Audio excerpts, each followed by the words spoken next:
¿Mm? Y vamos a continuar con lo que es nuestra explicación de equilibrio químico. Recuerden, como siempre, las preguntas las leo en el chat.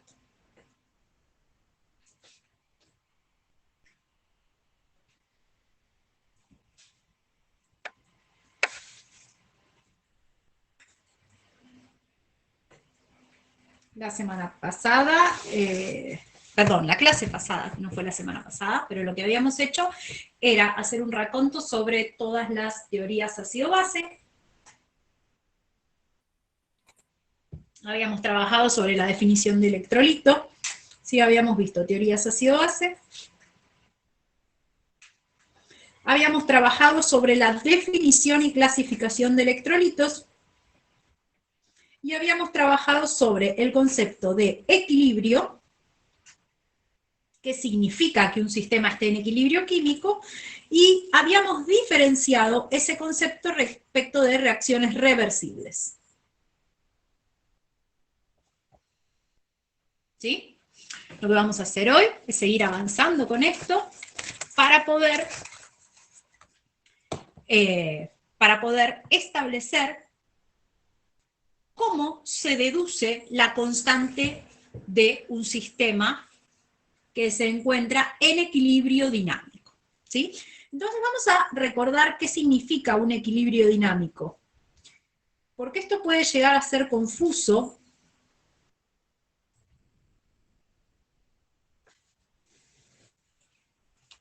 ¿Sí? Hablar de equilibrio dinámico significa que estoy hablando de una situación. ¿Tenés el chat abierto?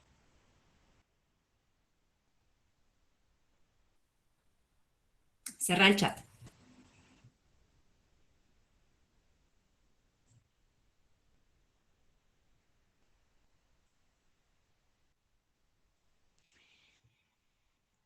Estar hablando de una situación en equilibrio no necesariamente significa estar hablando de una situación reversible, ¿sí?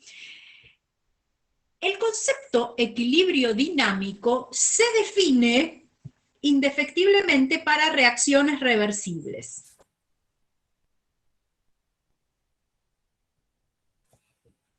O sea, que estamos hablando de reacciones donde la velocidad de la reacción directa y la velocidad de la reacción inversa son medibles. Y el concepto de equilibrio dinámico, ¿qué es lo que me dice? Que siempre, cuando este sistema llega al equilibrio, entendiendo al equilibrio como aquel instante en el cual la composición del sistema es constante, en esa situación, esto nunca se detiene.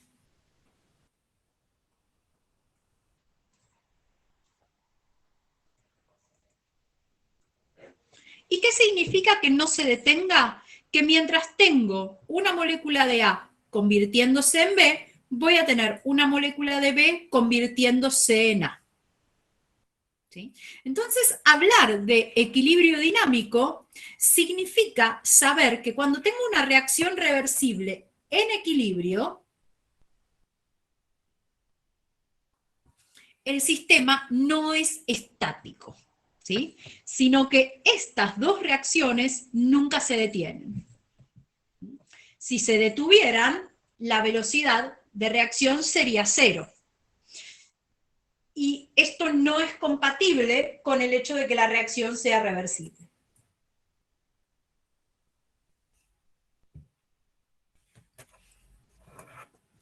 ¿Sí? ¿Hasta ahí me siguen, pequeños?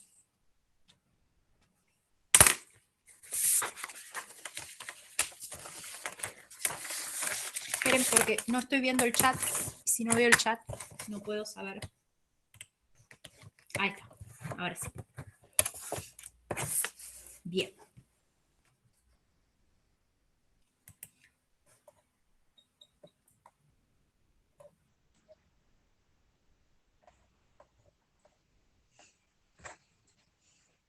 El tema es Genial. A nivel cualitativo, yo puedo describir a mi equilibrio de esta manera, ¿sí? Entendiendo de que es un equilibrio dinámico, que siempre voy a tener una velocidad de reacción directa, una velocidad de reacción inversa. Y habíamos dicho que cuando estas dos velocidades son iguales, estamos en situación de equilibrio, o sea que el sistema mantiene su composición constante.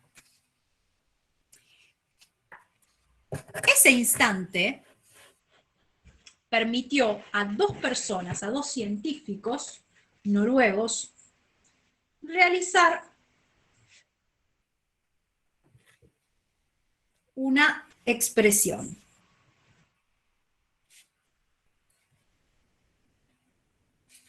Guldberg y Bagge son dos científicos noruegos que, estudiando cinéticas de reacciones reversibles, descubrieron que en la situación de equilibrio las velocidades son iguales.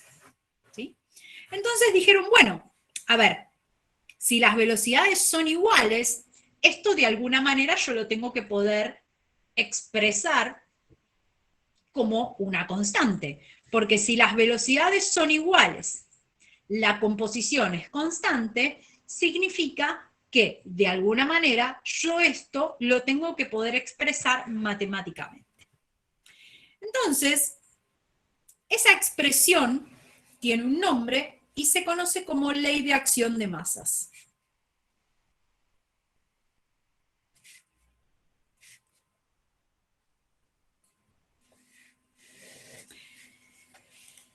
Y estos dos científicos lo que hicieron fue proponer una deducción para esta ley de acción de masas basada en cinética química.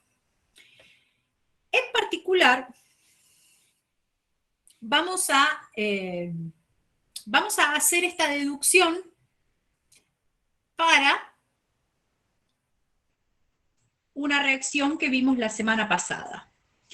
Lo que postula la ley es que cuando una reacción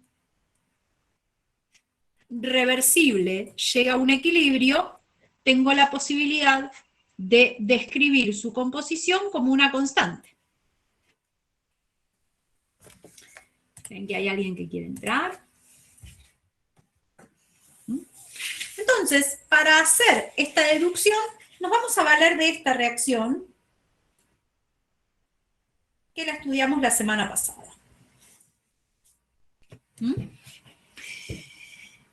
Y la deducción que hacen Guldberg y Bagge es la siguiente. Dicen que, por un lado, la expresión de la velocidad para la reacción directa, o sea, para la reacción que va para allá, va a ser igual a la constante, ¿sí? Hablando de la ley de velocidad, ¿no? Va a ser igual a la constante K, para la reacción directa, por la concentración del hidrógeno, o sea, del primer producto elevado a su coeficiente estequiométrico, por la concentración del segundo producto elevado a su coeficiente estequiométrico. De la misma manera, proponen escribir la ley de velocidad para la reacción inversa, o sea, para la reacción para allá, que va a ser igual a una constante, a la constante específica, pero para la reacción inversa, por la concentración del ioduro de hidrógeno, que es el producto de la reacción inversa, o sea, la reacción que va para allá, elevado a su coeficiente estequiométrico. Guldberg y Bagge lo que dicen es, bueno, si el sistema está en equilibrio, significa que en equilibrio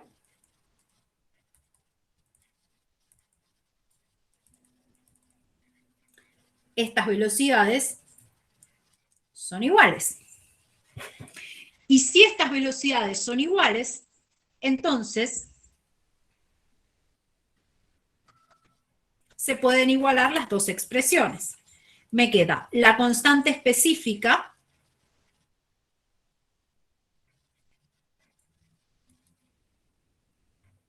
multiplicada por la concentración del hidrógeno elevada a la 1 por la concentración de yodo elevada a la 1, va a ser igual a la constante específica, ahora de la reacción inversa, por la concentración del yoduro de hidrógeno elevado al cuadrado, que es el coeficiente estequiométrico.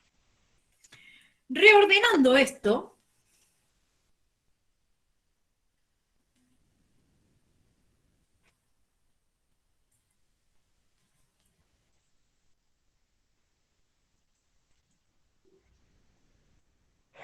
me queda esta expresión.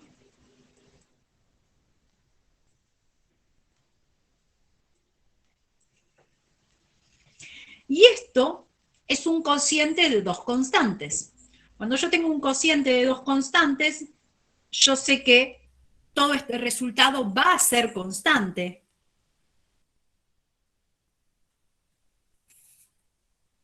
Y en particular lo llaman constante de equilibrio, que va con K mayúscula. Estas dos, acuérdense que son K minúscula, esto sería K mayúscula. Entonces, la constante de equilibrio para esta reacción es esta.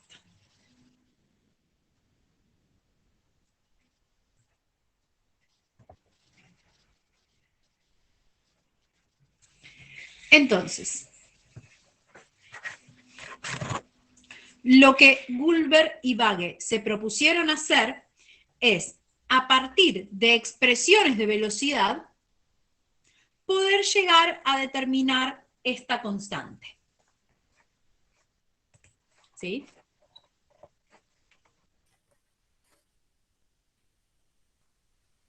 Yo no te estoy diciendo qué es lo que tenemos que hacer o qué es lo que hacíamos antes. Yo te estoy diciendo lo que hicieron Gulber y Bagge. ¿Sí? Gulber y Bagge hicieron esto. ¿Sí? No hicieron otra cosa. Hicieron esto. Gulber y Bagge, entonces, llegan, como cuestión general, estudiando varias reacciones, a establecer que para cualquier reacción de cualquier clase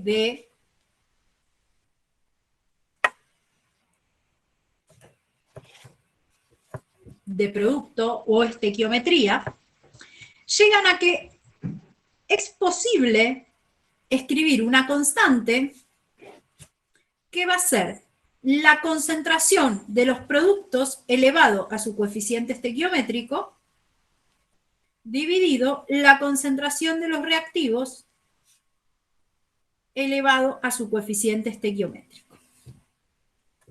¿Sí? Y además,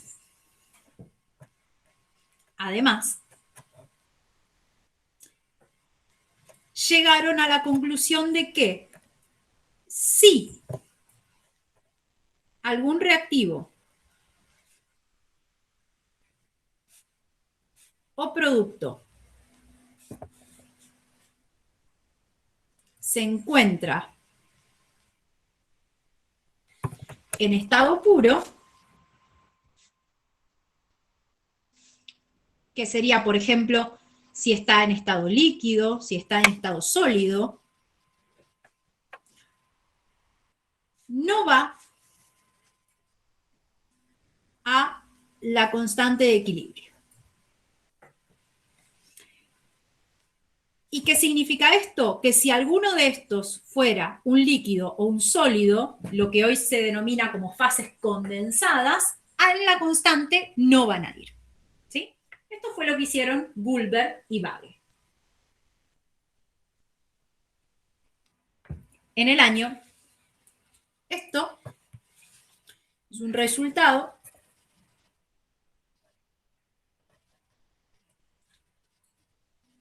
del año 1864.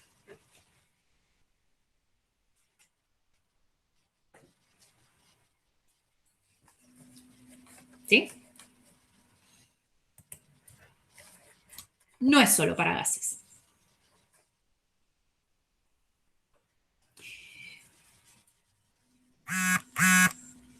¿Cuál es el tema? Se sabe, y esto nosotros lo hemos estudiado, que escribir las leyes de velocidad así no está bien. ¿Sí? No obstante, el resultado al que llegan Gulber y Wabe es correcto. ¿Sí? Entonces, la ley de acción de masas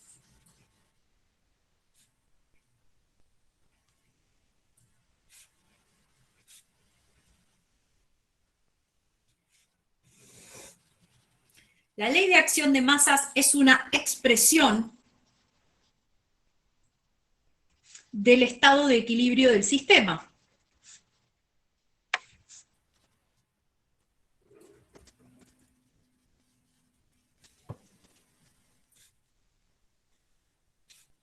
Siempre y cuando el sistema sea reversible. El resultado al cual llegan Gulber y Wabe es correcto. Esta expresión es un resultado termodinámico.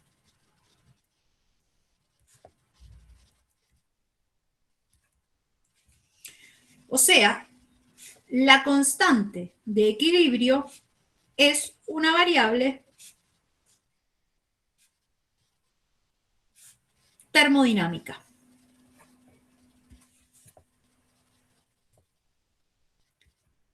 Sabiendo que la constante de equilibrio es una variable termodinámica, ¿se imaginan qué falló en la deducción de Gulber y Wabe?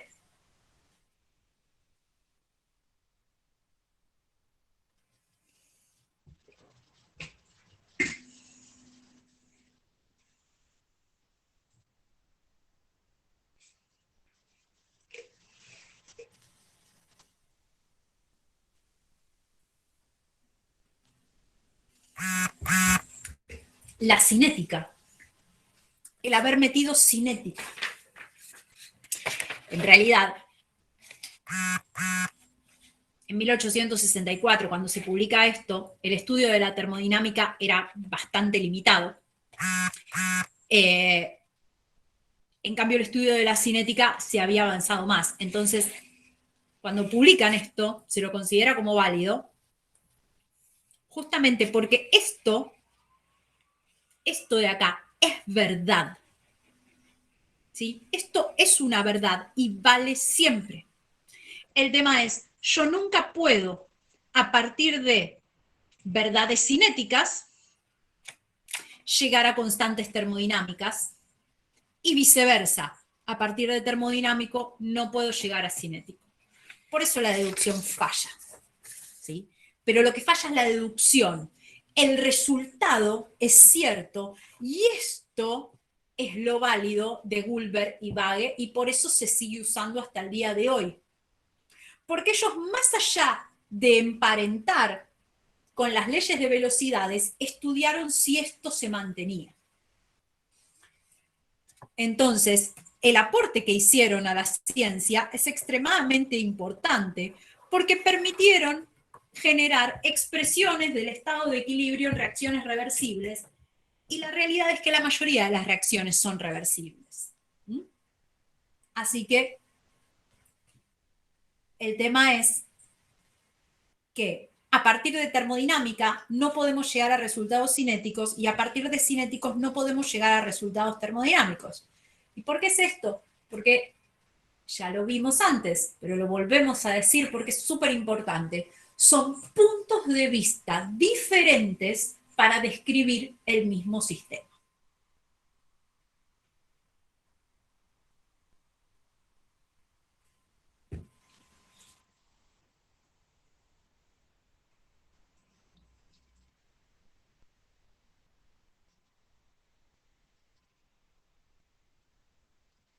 La constante de equilibrio es una constante termodinámica que se deduce a partir del segundo principio de la termodinámica, por eso es termodinámica, porque sale de los principios de la termodinámica.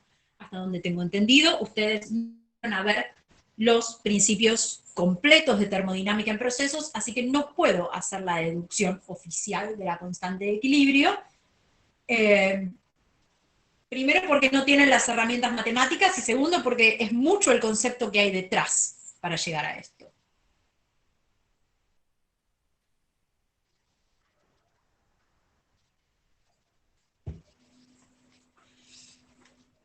Ahora volvemos con el tema este. ¿Mm? Ahora volvemos con eso. Bien, ¿preguntas hasta acá?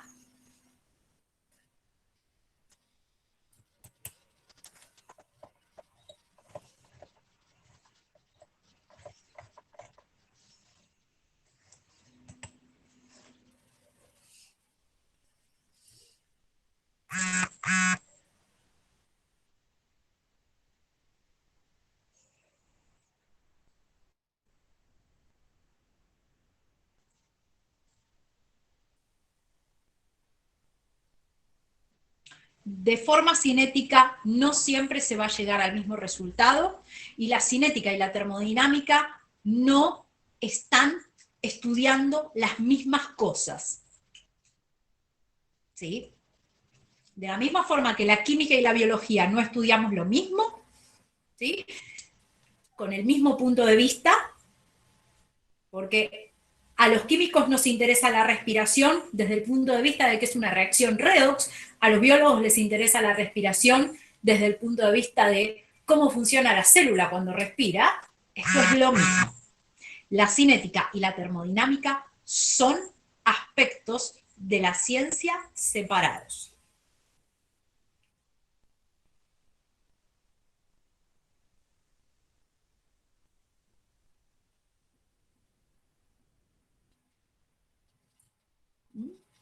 Bien. ¿Alguna otra pregunta, chicos?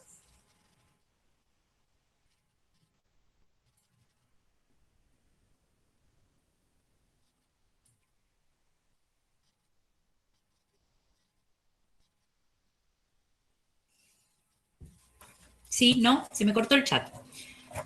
Ahí está, ahí ya volví.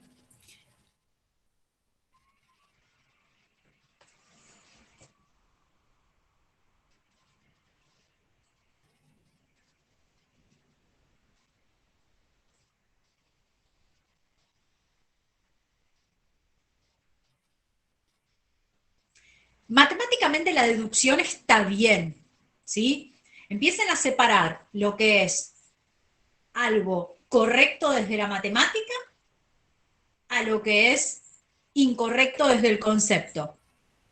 O sea, matemáticamente la deducción está bien. Porque si yo tengo... La matemática empieza acá. Si estas dos cosas son iguales, las dos ecuaciones se igualan y un cociente de constantes siempre va a ser una constante. Así que la matemática está bien. ¿Sí? ¿Eso queda claro que la matemática está bien?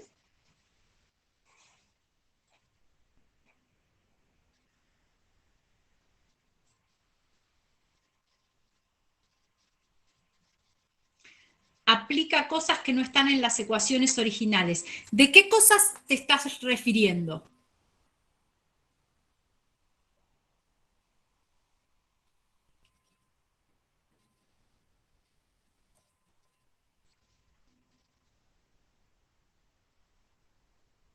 Los exponentes de la ley de velocidad, estos que están acá, en este caso son correctos porque en este caso coinciden. Pero no siempre es así.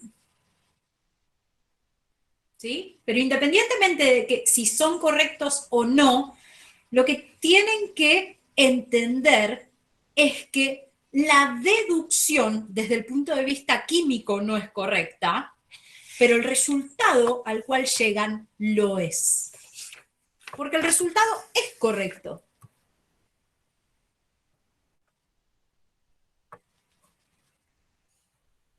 ¿sí? ¿Cuál es el ruido que les está haciendo el hecho de que por más que la deducción esté mal, el resultado esté bien?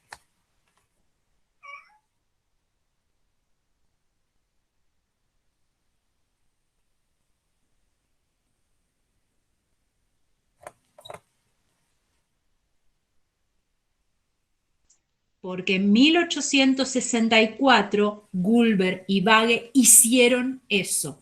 Vuelvo a decir, yo les estoy diciendo lo que hicieron, no estoy juzgando lo que hicieron.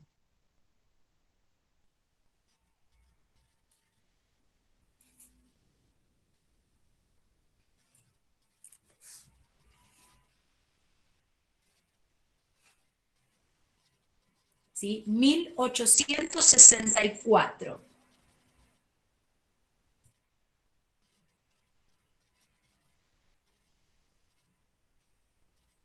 Matemáticamente es correcto, ¿sí? Matemáticamente es correcto.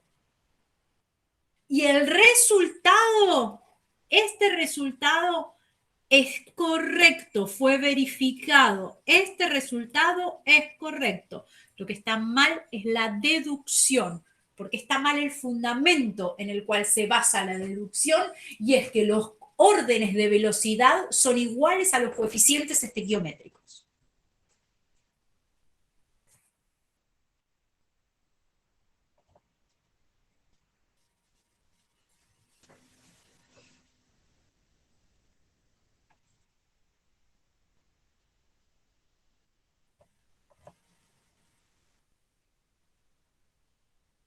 La deducción. Chicos, ustedes me escriben pedacitos de oraciones y yo no sé a qué se están refiriendo. Yo prefiero esperar 10 segundos más a que me escriban la oración completa. Me están diciendo está mal y no está mal, ¿sí? Porque matemáticamente está perfecto el resultado. Y la deducción matemáticamente es correcta. Lo que está mal es que está emparentando órdenes de reacción con coeficientes estequiométricos, ¿sí?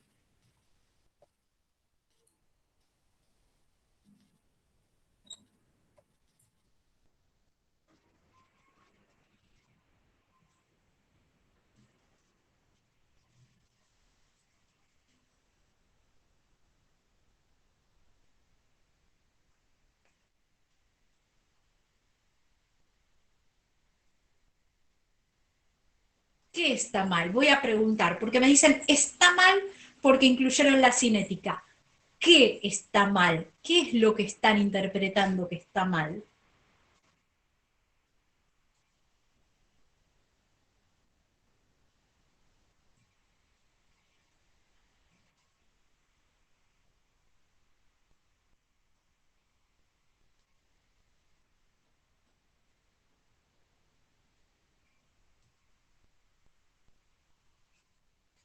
¿Se me trabó el chat?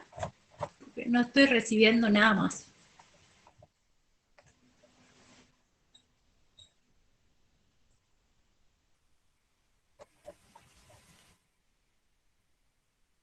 Bueno, entonces, si no estás seguro, formula la pregunta completa.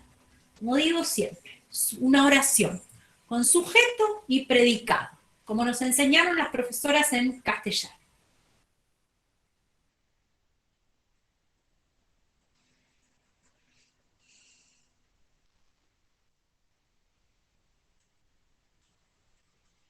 De mientras voy respondiendo una pregunta que quedó colgada, que se los adelanto. Ahora apenas terminemos con estas preguntas, yo voy a ir a eso, pero les adelanto, no, cuando las concentraciones de algún reactivo es constante, y la concentración en un líquido es constante, porque el líquido se mantiene constante, el agua tiene concentración constante, un óxido tiene concentración constante, no va a la constante de equilibrio.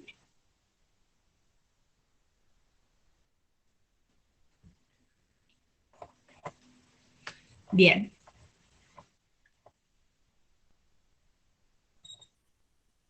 ¿Hay más preguntas, chicos? Porque yo no sé si se me tildó el chat.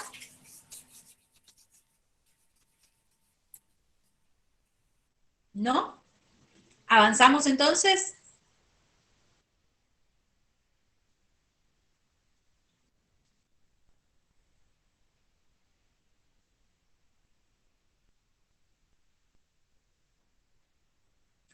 Bien, para poder yo describir un sistema, puedo usar un montón de herramientas.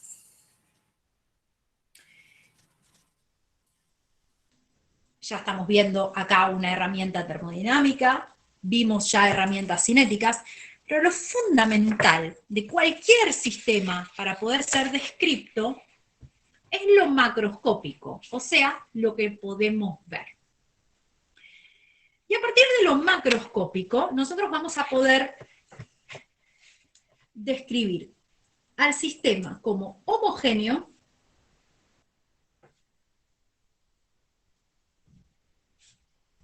heterogéneo.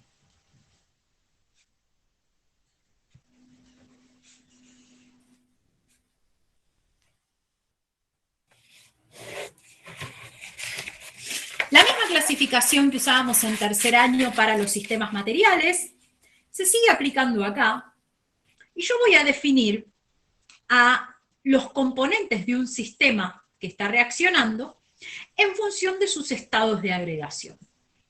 Entonces, por eso es que cuando nosotros estamos hablando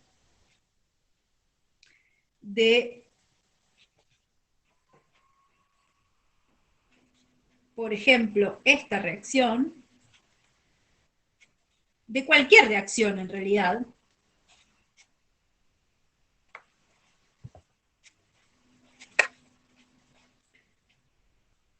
lo que debemos siempre es ubicar los estados de agregación.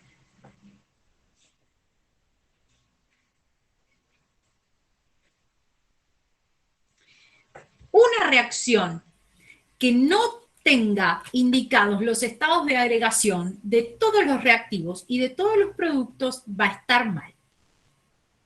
¿Y por qué son necesarios estos estados de agregación?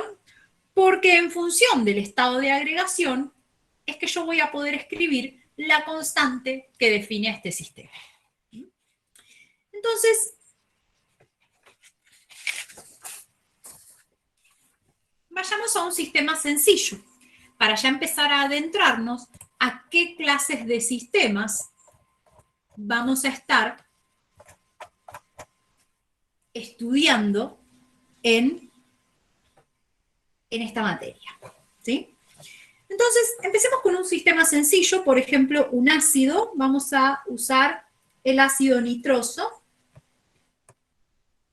El ácido nitroso va a estar en estado acuoso, porque está disuelto en agua.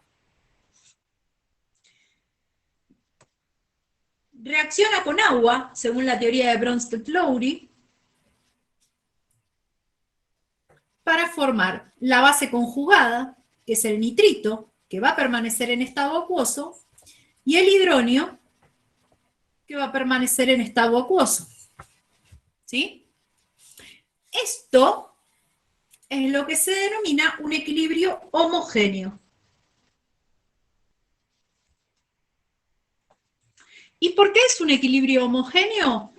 Porque no hay superficies de discontinuidad. O sea, no puedo saber dónde empieza ni dónde termina un reactivo en un producto. ¿Sí? Ahora, si yo a esta reacción le quiero escribir su constante de equilibrio, esta constante de equilibrio en particular la vamos a llamar constante ácida, porque es la constante de un ácido, y va a ser los productos elevados a sus coeficientes estequiométricos dividido los reactivos elevados a sus coeficientes estequiométricos. Entonces va a ser concentración de nitrito por concentración de hidronio dividido concentración de ácido nitroso por concentración del agua. ¿Sí? Hasta ahí estamos aplicando la ley que vimos recién. Yo les pregunto, ¿cuál es la concentración del agua?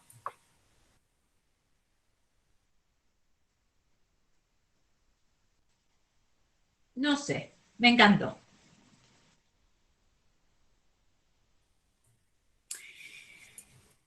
La concentración del agua muchos me están diciendo, es 55,55 molar. ¿Cambia?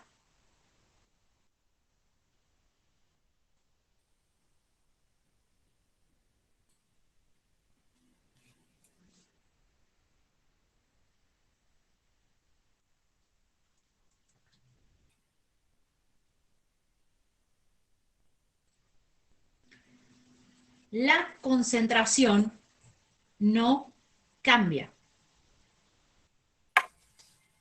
Y fíjense, ¿dice acuoso ahí o dice líquido?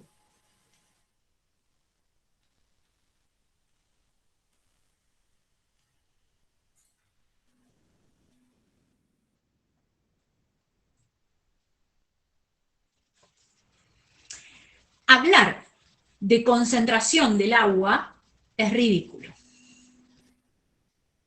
Porque estamos hablando de una fase condensada, estamos hablando de una concentración que no cambia. Entonces, escribir la constante de equilibrio así está mal. La constante de equilibrio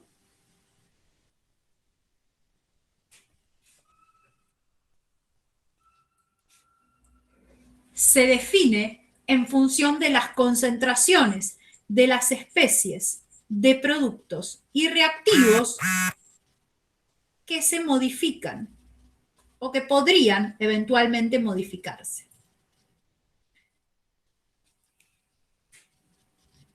¿Sí? Entonces, la constante de equilibrio para esta reacción considera a todas las especies que se encuentran en fase acuosa. O sea, todas las especies cuya concentración puede cambiar en el tiempo. Veamos ahora otro ejemplo. Esto es sulfuro cúprico. El sulfuro cúprico es bastante insoluble en agua, pero una parte pequeñita se disuelve.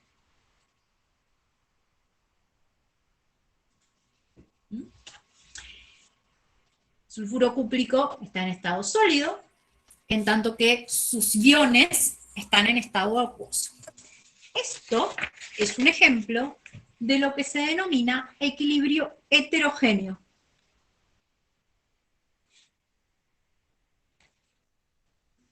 ¿Sí? Y lo denominamos equilibrio heterogéneo de la misma forma que lo hacíamos en tercero. Hay superficies de discontinuidad, que las podemos ver, porque esto lo vamos a ver como un precipitado.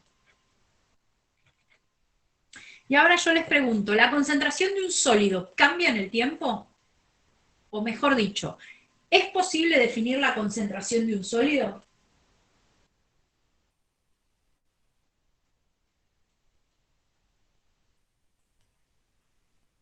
No puedo hablar de concentración de un sólido porque una concentración es una relación entre cantidades de soluto y de solvente. Si hay un sólido, no hay solvente, hay solamente el sólido. Y un sólido también es una fase condensada.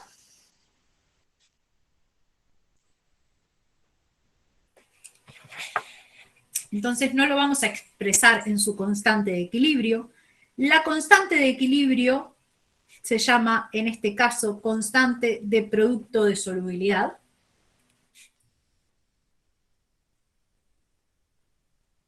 Y va a tener esta forma. ¿Sí?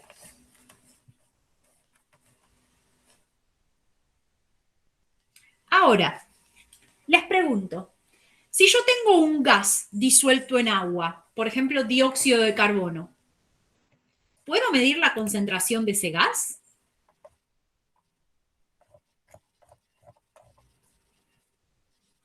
Sí, yo puedo medir la concentración de los gases.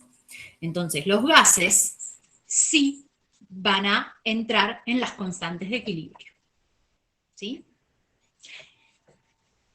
Esto era lo que decíamos antes. En las constantes de equilibrio, sustancias sólidas o líquidas no se escriben, porque no les puedo definir su concentración, o bien su concentración es constante. En casos de haber un gas, sería un sistema homogéneo, ¿sí? Porque el gas va a estar disuelto. KPS porque es constante de producto de solubilidad, es el nombre de las constantes. El nombre de la constante, yo no le llamo constante de equilibrio a todo, sino que todas van a ser constantes de equilibrio porque estamos hablando de un sistema reversible que se encuentra en equilibrio, pero en función de qué clase de equilibrio está involucrado, el nombre de la constante cambia. ¿Mm?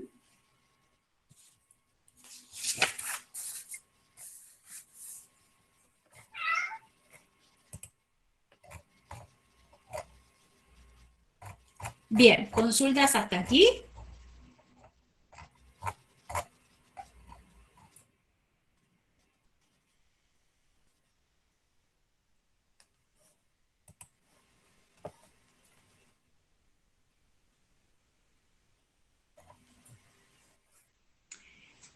Porque el del agua sale de algo que se denomina producto iónico del agua o constantes de autoprotólisis.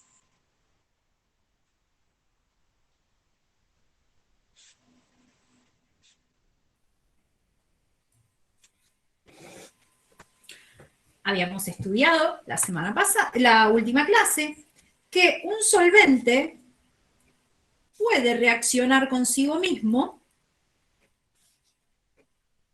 dando los correspondientes especies ácidas y básicas conjugadas. Entonces el agua puede reaccionar consigo mismo para dar esta reacción. Si yo tuviera que escribir la constante de equilibrio, sería hidronios por oxidrilos dividido agua al cuadrado. Pero el agua sabemos que no se pone. Entonces, esta constante de equilibrio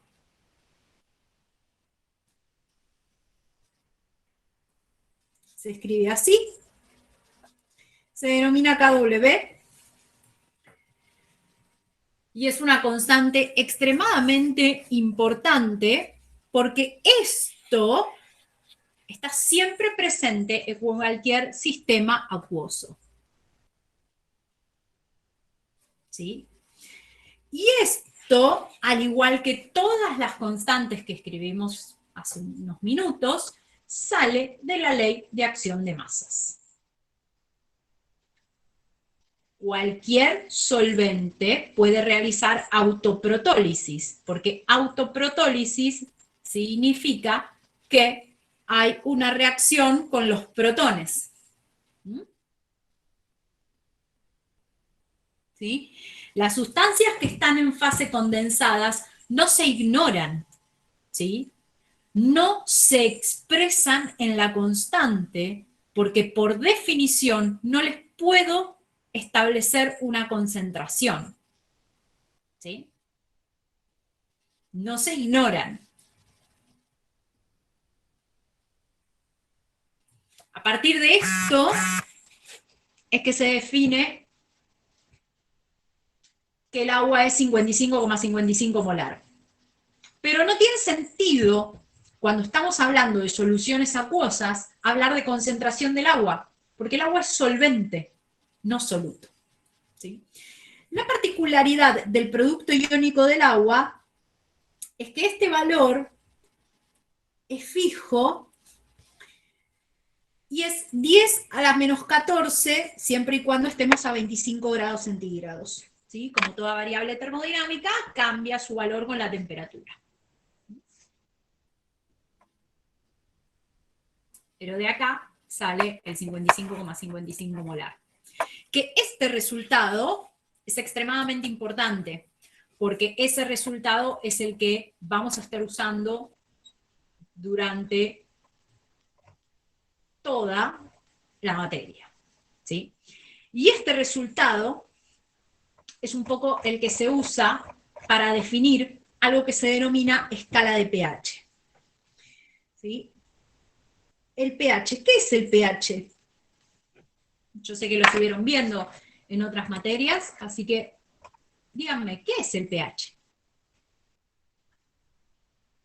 Potencial hidrógeno, sí, no me estaría diciendo nada que me digan potencial hidrógeno. La concentración de hidronios en una solución, ¿sí? Un valor de pH representa la concentración de hidronios en una solución, ¿sí? Matemáticamente, hablar de P cualquier cosa, el P es una función matemática que significa menos logaritmo, ¿sí? Esto es matemática.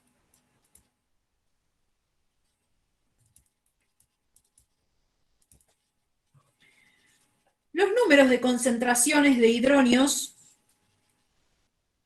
suelen ser números bastante incómodos, ¿sí? Por ejemplo, la concentración de hidronios en el agua pura es 10 a la menos 7 molar,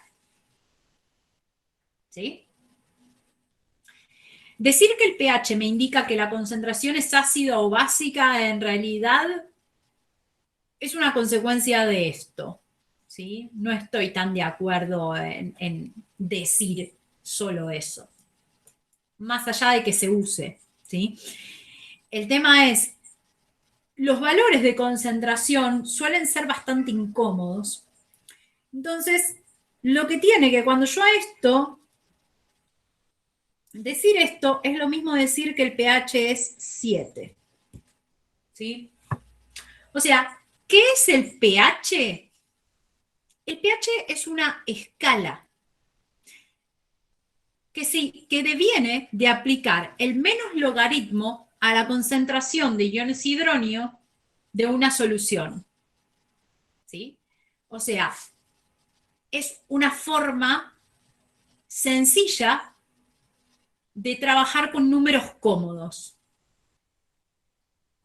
que tiene un montón de limitaciones, ¿sí? Porque se define que la escala de pH va de 0 a 14.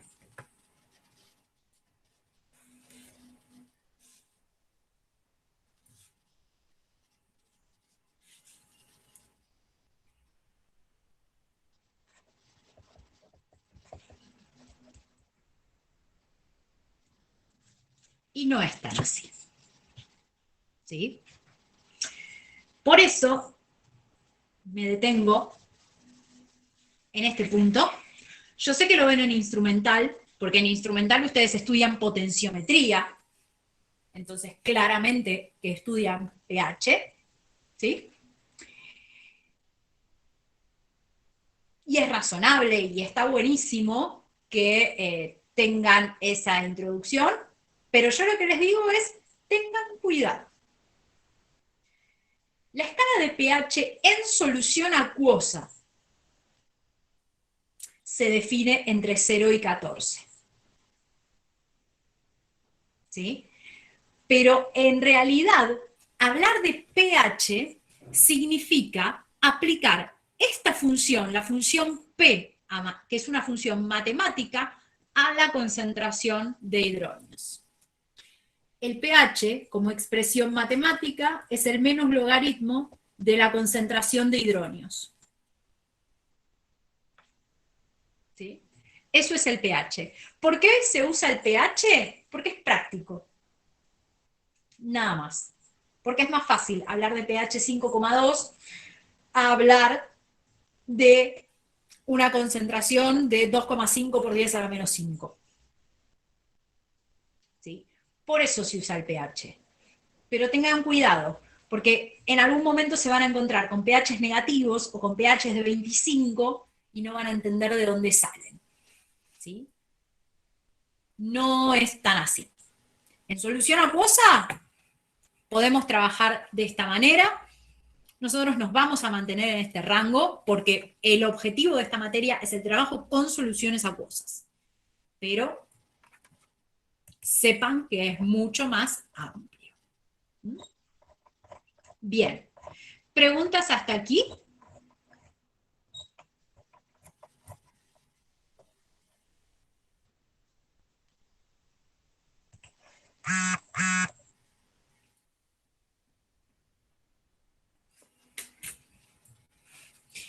Cuando estamos hablando de pH menos 3, estamos hablando de soluciones que no son acuosas. Dependiendo cuál sea el contexto teórico, puede o no tener sentido hablar de pHs. ¿Sí? Porque las escalas de acidez dependen de el solvente. Por eso se definen para el agua en función de hidronios, en función de esto. ¿Sí? Yo sé que varios de ustedes tienen otras clases ahora, pero abro el espacio a preguntas que puedan surgir.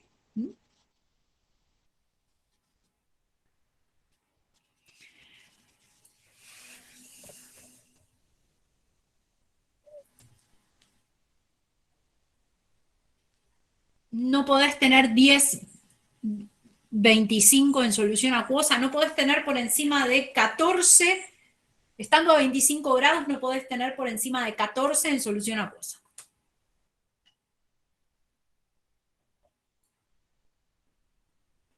¿Sí? El 0,14, ojo, porque el 0,14 sale de acá, y el 14 viene siempre y cuando estemos en 25 grados. Esta deducción está en el apunte, está hecha.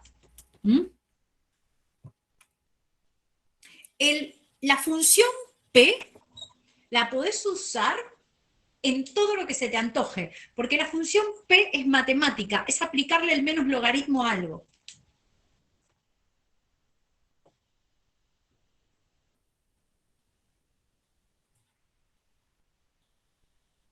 Con ácido clorhídrico les puede dar, sí, a ver, es que es razonable.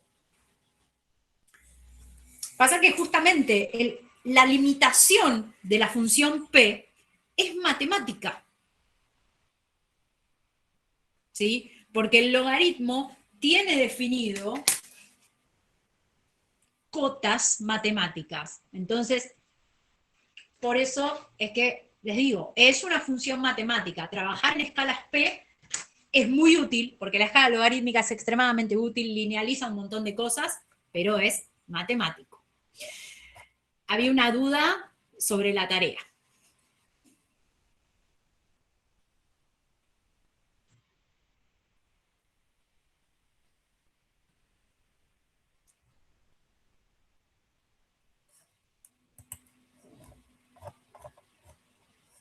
¿Por qué querés calcular el grado de disociación?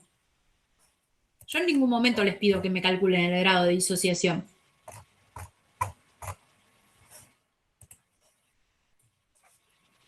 Para hacer el gráfico vos no tenés que calcular grado de disociación.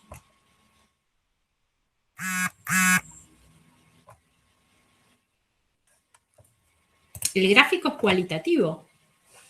Se construye con la seguidilla de reglas que están en la apunte, nada más.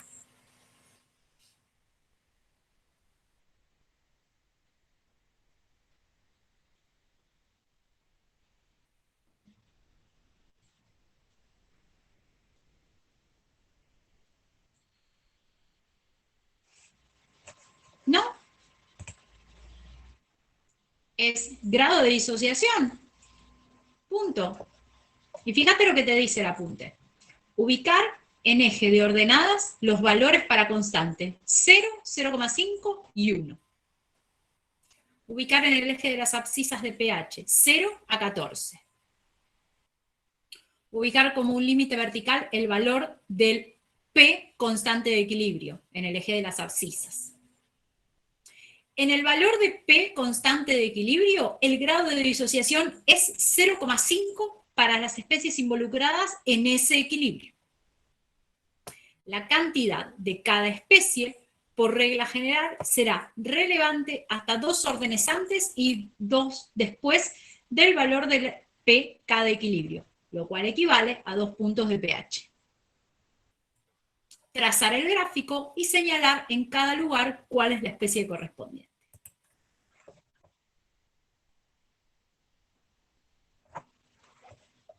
Son reglas de cómo dibujar eso que está escrito, no es otra cosa.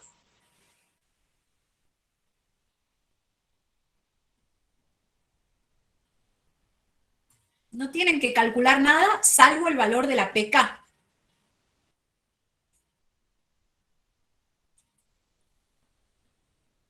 O sea, le tienen que aplicar el menos logaritmo, pero a la constante de equilibrio. Lo único que necesitan, calcular.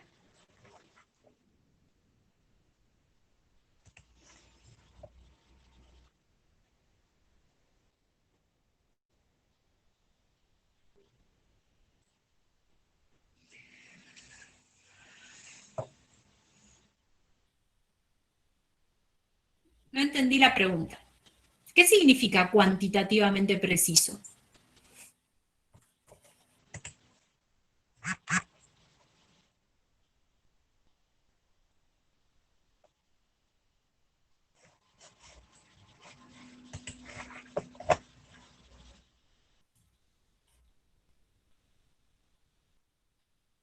A ver, el diagrama de especiación, fíjense lo que les dice. Los diagramas de especiación son gráficos que de forma rápida muestran qué especies se encuentran presentes en un equilibrio. ¿Sí?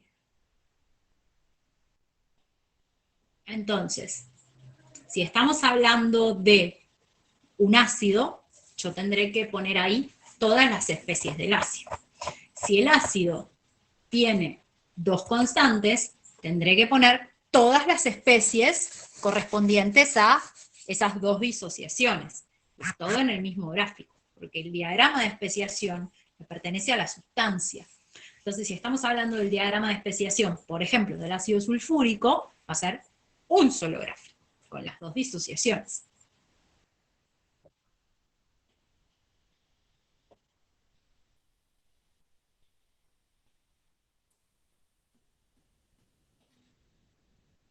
El diagrama de especiación es una herramienta cualitativa, por eso tiene reglas para graficar.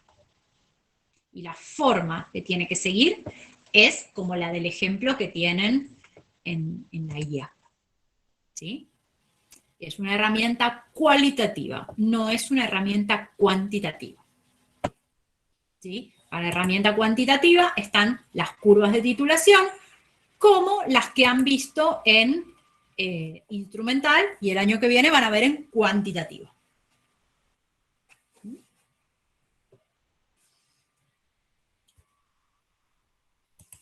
Bueno, vamos a detener la grabación aquí.